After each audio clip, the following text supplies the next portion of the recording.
Bonjour à tous et bienvenue sur Bangui-Wood.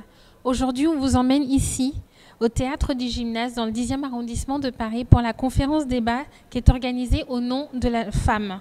Je me trouve dès à présent avec Madame Pouzet, qui vient nous donner un petit peu son ressenti après son intervention. Bonjour. Bonjour. Alors dites-nous tout, pourquoi vous avez décidé et accepté d'être là aujourd'hui? Mais en général, quand je suis à Bangui, j'interviens dans plusieurs contextes. Je fais partie du réseau des femmes ministres et parlementaires de l'Afrique. Et notamment, je suis au bureau du réseau de Centrafrique. Mais j'interviens aussi dans le réseau de femmes croyantes et pour le côté catholique. Donc, je suis pleinement occupée là-bas quand il s'agit de la fête de la femme. Et pendant tout le mois de mars, nous l'occupons à sensibiliser aussi bien du côté du réseau des femmes parlementaires et ministres que du réseau des femmes croyantes.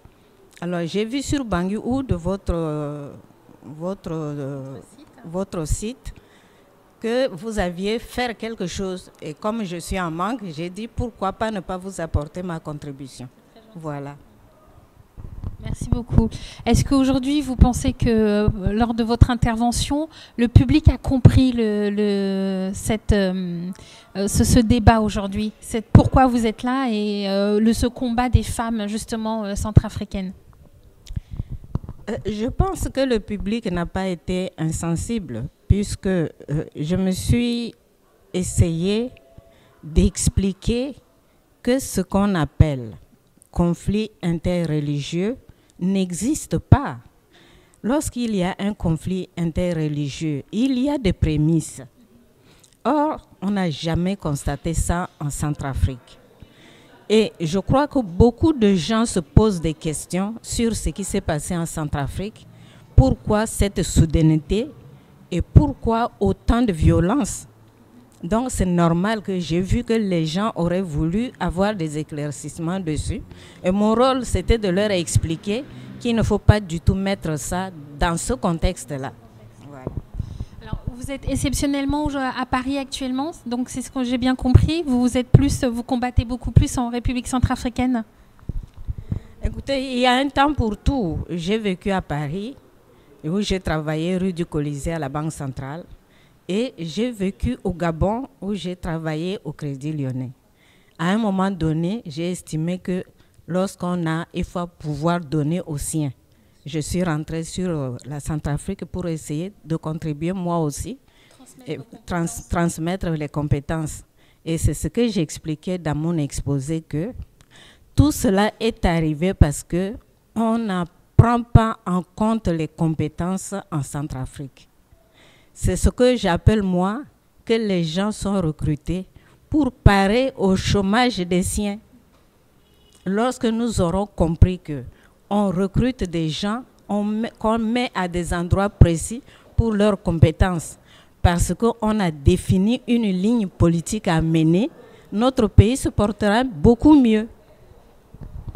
Merci beaucoup, en tout cas, pour votre regard sur la République centrafricaine, sur les femmes et bien sûr l'évolution de notre pays. Est-ce que vous pouvez nous dire un petit mot pour la paix, justement, pour ce combat en République centrafricaine, pour les téléspectateurs?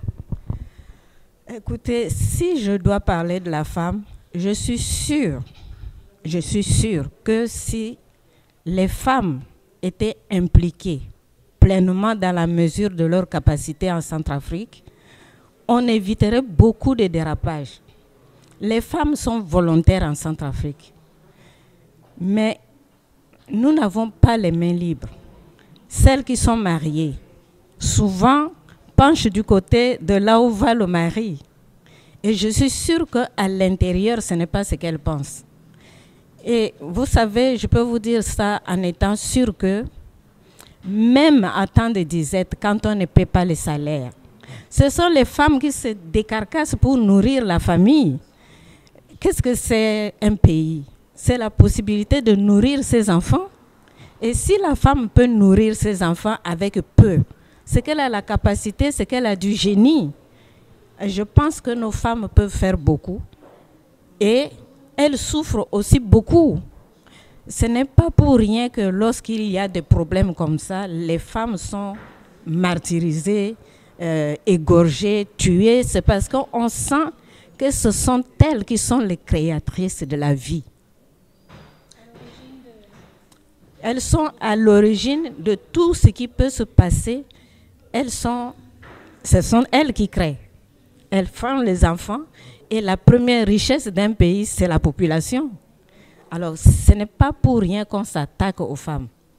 Et je pense que si on avait une politique qui donne réellement une part belle à la femme dans sa conception, dans sa manière de gérer même, on aura tenu le bon bout. Moins de problèmes. Voilà. Merci beaucoup en tout cas pour votre intervention. À très bientôt et bonne continuation dans ce que vous... Je vous remercie.